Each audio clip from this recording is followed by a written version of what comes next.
माननीय नरेंद्र मोदीजींना पुन्हा एकदा देशाचे पंतप्रधान करण्याकरची भूमिका ज्यांची असेल त्या सगळ्यांचं आम्ही NDAमध्ये राष्ट्रीय लोकशाही आघाडीमध्ये महाराष्ट्रामध्ये महायुतीत स्वागत करतोय आणि राज ठाकरेंनी जर का तसा विचार केला असेल तर त्यांचं स्वागत आहे। दुसरे ठाकरे जे आहेत ते आता महायुतीत सामील होतात। या आधी एक ठाकरे होते परंतु त्यांच्यासोबत युती तुटली आणि आता दुसरे ठाकरे सोबत येतात। किती महत्त्वपूर्ण असेल राज्यातल्या या सगळ्या राजकारणात मतांच्या बेरजी?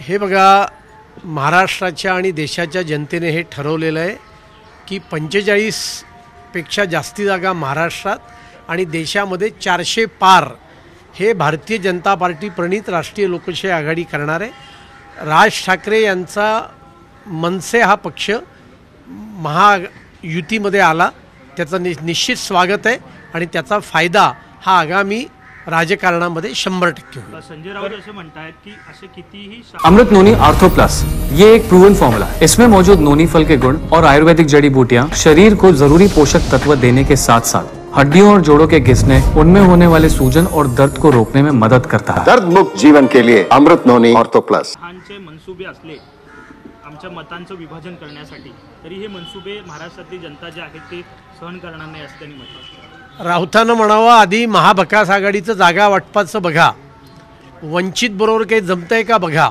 आणि त्याच्यामुळे राऊत हे डोक्यावर पडलेले गृहस्थ आहेत, त्यामुळे राऊतांच्या विधानांना कोणीही सिरियसली घेत नाही आहे। 45 पेक्षा जास्ती जागा यावेळेला महाराष्ट्रात लोकसभेच्या महायुतीच्या येतील। मुंबईच्या कोर कमिटीची बैठक आता पार पडत आहे, नेमकं काय अजेंडा असेल, कोणत्या विषयावरती स्पेशल चर्चा? नाही, आपल्याला माहिती आहे निवडणुकीचा काळ चालू आहे आणि त्याच्यामुळे आम्ही उमेदवार काही घोषित झालेले आहेत, अजून बाकी अन्य मित्रपक्षांचे उमेदवारसुद्धा घोषित होणार आहेत आणि त्यामुळे या सगळ्याच परिस्थितीचा एक विचार करण्याकरता आणि 6च्या 6 जागा कशा निवडून येतील या दृष्टीने आमचे प्रयत्न गेले दीड वर्षापासून चालू आहेत। त्यातलाच एक भाग म्हणून आजची मुंबईच्या भारतीय जनता पार्टीच्या कोर कमिटीची मीटिंग। राज ठाकरे तुमच्यासोबत आल्यावर मुंबईत नेमका किती फायदा होईल, कारण की भाजपला एकंदरीत? हे बघा, फायदा संपूर्ण महाराष्ट्रामध्ये होणार आहे, केवळ मुंबईत नाही तर महाराष्ट्रात पूर्णपणे फायदा होणार आहे। आणि मी म्हटल्याप्रमाणे 45 जागा या नक्की निवडून येणार आहेत महायुतीच्या। 48मध्ये 48 जागा निवडून आणण्याचा आम्ही प्रयत्न करू आणि या सगळ्या प्रयत्नाला जर का राज ठाकरे आणि मनसे महायुतीत सम्मिलित झाले तर नक्कीच त्याचा आम्हाला आणि महाराष्ट्राच्या जनतेला फायदा आहे। अशा पद्धतीने फायदा होईल, कारण की ज्या पद्धतीने शिवसेनेमध्ये फूट पडली, शिवसेनेतील मतांचं विभाजन होईल, त्यामुळे मनसेला सोबत घेत आहेत का?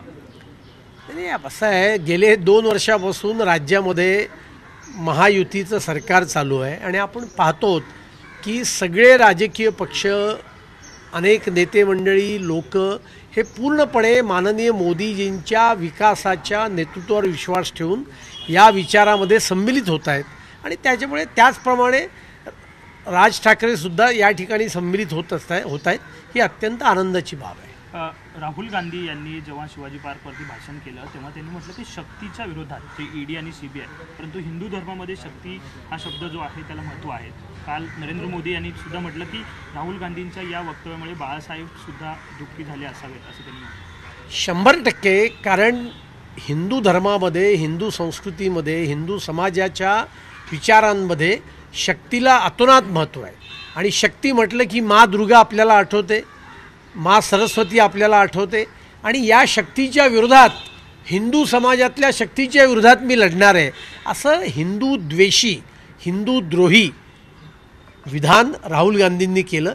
हेच राहुल गांधी होते ज्यांनी अमेरिकन कॉन्सुलेटच्या लोकांना सांगितलं हिंदू दहशतवाद हा या देशासमोरचा सर्वात मोठा धोका आहे आणि त्यामुळे पुन्हा एकदा हिंदू विरोधी चेहरा राहुल गांधींचा आणि काँग्रेसचा शिवाजी तीर्थावरच्या त्यांच्या तथाकथित भाषणामध्ये स्पष्ट झालेला आहे। येणाऱ्या निवडणुकीमध्ये आणि येणाऱ्या काळामध्ये केवळ महाराष्ट्राची नाही तर देशाची जनता राहुल गांधींना, काँग्रेसला आणि सनातन धर्माला विरोध करणारा या महाभकास आघाडीच्या लोकांना कडाडून याचा धडा शिकवेल, याच्याविषयी कोणाच्याही मनात शंका नाही। ठीक आहे, थँक्यू।